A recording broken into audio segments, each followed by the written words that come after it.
Hey, did you know you can have a 750 credit score and still get turned down for business funding because of a thin credit profile? In this video, I'm going to break down why that happens and how you can fix it. So let's dive right into it.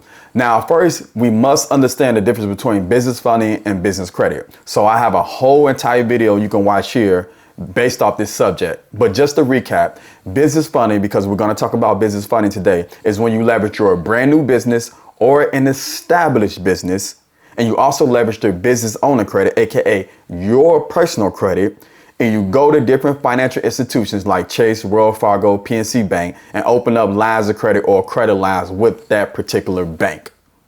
So we're gonna take our brand new business or established business, our personal credit, put the two together and go get funding products. Are you tracking?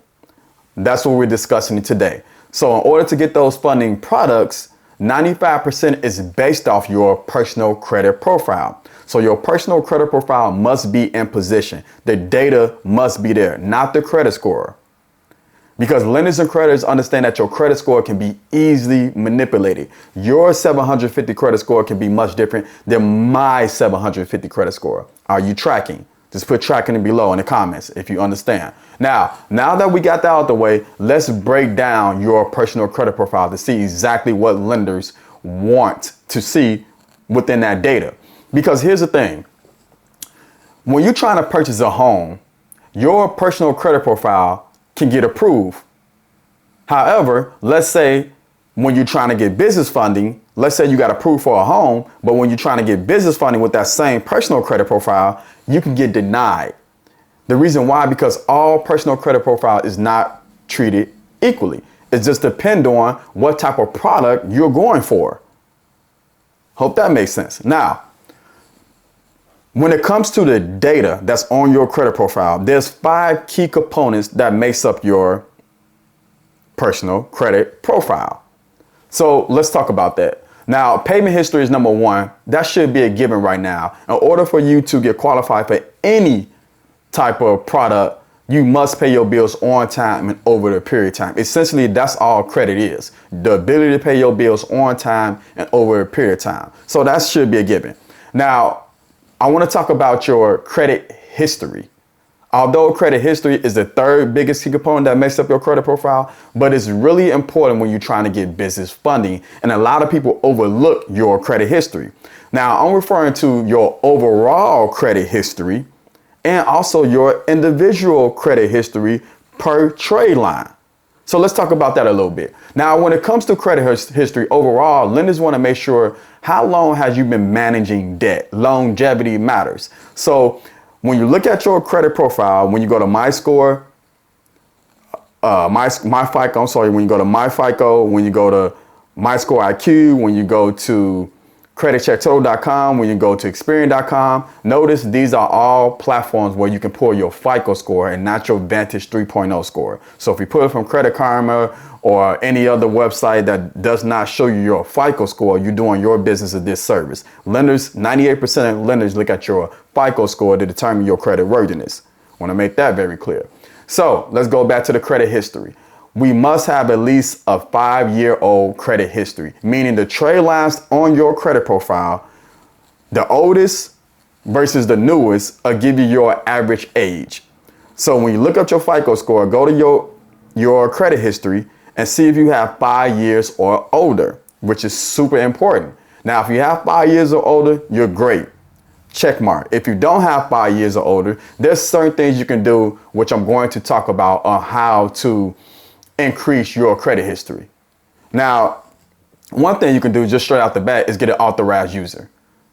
Authorized users can help in this way.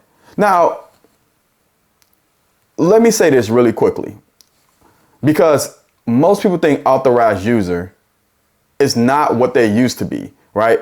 Banks can differentiate what's the authorized user, what's the primary trade line, right? Because most people say, I'll just add a trade line on there. But trade lines, that's such a broad term because there's different type of trade lines. You have revolving trade lines, you have installment trade lines, you have authorized user trade lines, you have primary trade lines. On the business side, you have financial trade lines. On the business side, you also have vendors and supplier trade lines. So when we say trade line, we must understand that all trade lines have different value. Are you tracking? All trade lines have different value. So when it comes to credit history, an authorized user trade line can beef up your credit history. Now, but when it comes to a primary trade line, such as revolving and installment trade line, lenders want to see your primary trade line, that history, minimum 2 years. So revolving trade line is when you have credit cards or lines of credit. Anything that does not have a fixed interest or a fixed principal or interest rate is considered revolving. It can change. Installment is the opposite. Anything that does have a fixed interest and a fixed principal rate is called installment.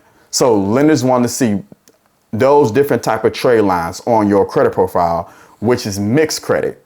So you have your credit history and you also have your mixed credit, the different types of trade lines that are reporting on your credit profile. So we want to make sure that we have a mixture of both, because if they go on your credit profile, lenders and creditors, and they see you only have installment loans, such as car loans, personal loans, student loans, child support, all example of installment loan, mortgages, all example of installment loans. Revolving trade line is credit cards, any type of credit cards, medical credit cards, you have department store credit cards. So these are all different types of regular credit card, charge credit cards. These are all different types of revolving trade lines. So they want to see that you have a mixture of both. So now you have your credit history and you also have mixed credit. Now, the other thing you want to make sure that you have is credit utilization. These are high limits. I'm not talking about just your credit usage is under 10%, which is super important. But I'm talking about the not only the type of trade lines you have, such as credit cards, but the limits that you have on there. Lenders want to see 5 years or higher when it comes to your credit limit, because they want to see if you can manage debt. If you can manage $5,000 on the personal side, now they do something that's called comparable credit. On the business side, they're going to either match that, give you $5,000, or give you more, just depend on your credit usage and also your debt to income ratio. So that will determine what your limits are. So on your consumer side, you want to make sure that you at least have a minimum of $5,000. If you don't have a minimum of $5,000, there's certain things you can do. Not add authorized users. That's one thing, but most lenders throw those out the window, especially when it determines your credit limit, because they understand that that's not a primary account. That's not your account that you own and control. It's someone else's. So they throw that out the window. So there's certain things you can do, such as you can go to credit unions to get a high limit credit card.